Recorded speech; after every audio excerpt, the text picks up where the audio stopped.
Hello, നമുക്കിന്ന് payment ബാങ്ക്സിനെ കുറിച്ച് നോക്കിയാലോ. എന്താണ് ഈ payment banks?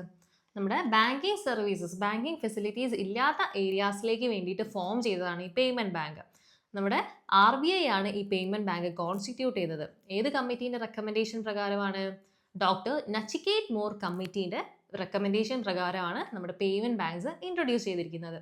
Payment banks register ചെയ്തിരിക്കുന്നത് ഇന്ത്യൻ കമ്പനീസ് ആക്ട് 2013 പ്രകാരമാണ്. അതുപോലെ തന്നെ ലൈസൻസ് എടുത്തിരിക്കുന്നത് BR ആക്ട് 1949 പ്രകാരമാണ്.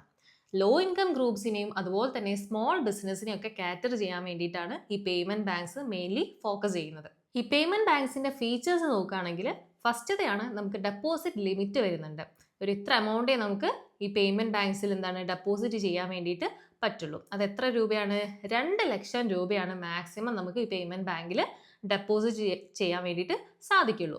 അതുപോലെ തന്നെ ഇവർക്ക് മിനിമം ബാലൻസ്, ഇത്ര തുക മിനിമം ബാലൻസ് വേണം എന്നൊരു ലിമിറ്റ് ഇല്ല. അവർക്ക് മിനിമം ബാലൻസ് പേയ്മെന്റ് ബാങ്കിൽ മിനിമം ബാലൻസ് വരുന്നില്ല. അടുത്ത ഇമ്പോർട്ടൻറ്റ് പോയിന്റ് എന്ന് പറയുന്നത് നമ്മുടെ പേയ്മെന്റ് ബാങ്കിന്റെ മിനിമം പെയ്ഡ് അപ്പ് ക്യാപിറ്റൽ എന്ന് പറയുന്നത് എത്രയാണ്? 100 കോടി രൂപയാണ് നമ്മുടെ പേയ്മെന്റ് ബാങ്കിന്റെ മിനിമം പെയ്ഡ് അപ്പ് ക്യാപിറ്റൽ. ഈ പേയ്മെന്റ് ബാങ്ക്സിന് കുറച്ച് റെസ്ട്രിക്ഷൻസ് വരുന്നുണ്ട്. അത് ഏതൊക്കെയാണെന്ന് നോക്കാം.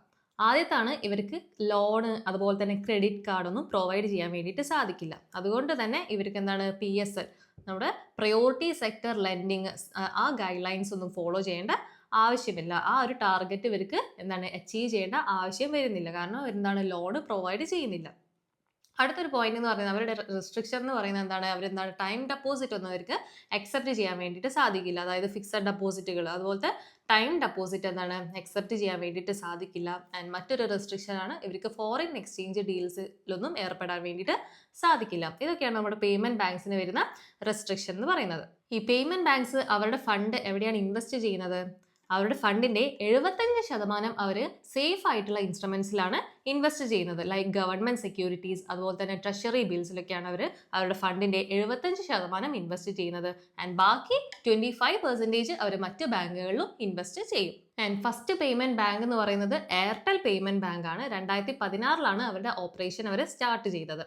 ആൻഡ് മറ്റ് പേയ്മെന്റ് ബാങ്ക്സ് ഏതൊക്കെയാണ്? എക്സാമ്പിൾസ് നോക്കുകയാണെങ്കിൽ ഇന്ത്യ പോസ്റ്റ് പേയ്മെന്റ് ബാങ്ക്, അതുപോലെ തന്നെ Paytm payment bank, Jio payment bank, Fino payment bank, ഇതൊക്കെയാണ് മറ്റ് പേയ്മെന്റ് ബാങ്കുകൾക്ക് എക്സാമ്പിൾ ആയിട്ട് വരുന്നത്. സോ ഇത്രയാണ് നമുക്ക് പേയ്മെന്റ് ബാങ്ക്സിനെ കുറിച്ച് നോക്കാനുള്ള കുറച്ച് ഇമ്പോർട്ടൻ്റ് ആയിട്ടുള്ള കാര്യങ്ങൾ, അതിന്റെ ഫീച്ചേഴ്സ്, അതുപോലെ തന്നെ അതിന് വരുന്ന റെസ്ട്രിക്ഷൻസ്, അതുപോലെ തന്നെ നമ്മുടെ മിനിമം പെയ്ഡ് അപ്പ് ക്യാപിറ്റൽ ഒന്ന് ഓർത്ത് വെക്കുക, 100 കോടിയാണ്. അതുപോലെ തന്നെ ഡെപ്പോസിറ്റ് ലിമിറ്റ് വരുന്നത് 2 ലക്ഷം രൂപയാണ്. സോ ഇത്രയാണ് ഇതിന്റെ ഇമ്പോർട്ടൻ്റ് ആയിട്ട് നമ്മൾ പേയ്മെന്റ് ബാങ്ക്സിനെ കുറിച്ച് ഓർത്ത് വെക്കേണ്ട പോയിന്റ്സ്. സോ നിങ്ങൾ ഈ വീഡിയോ കണ്ടതിന് ശേഷം നിങ്ങൾ പഠിക്കുന്ന സമയത്ത് റെഫർ ചെയ്യാൻ വേണ്ടിയിട്ട് ഇതിന്റെ ഡീറ്റെയിൽഡ് നോട്ട്സ് നമ്മുടെ ആപ്പിൽ ഈ വീഡിയോന്റെ താഴെ തന്നെ പ്രൊവൈഡ് ചെയ്തിട്ടുണ്ട്. ആൻഡ് ഈ വീഡിയോ കണ്ടതിന് ശേഷം നിങ്ങൾ എന്താ അതിന്റെ കൂടെ തന്നിരിക്കുന്ന ഈ വീഡിയോന്റെ താഴെ കൊടുത്തിരിക്കുന്ന ആ ക്വസ്റ്റ്യൻ സെക്ഷൻ കൂടി എന്താണ് വർക്ക്ഔട്ട് ചെയ്തിട്ട് പഠിക്കുക. സോ നമ്മുടെ ആപ്പ് ഇതുവരെ ഡൗൺലോഡ് ചെയ്തിട്ടില്ലെങ്കിൽ അതിൻ്റെ ലിങ്ക് താഴെ ഡിസ്ക്രിപ്ഷനിൽ കൊടുക്കുന്നുണ്ട്. So check it out. Thank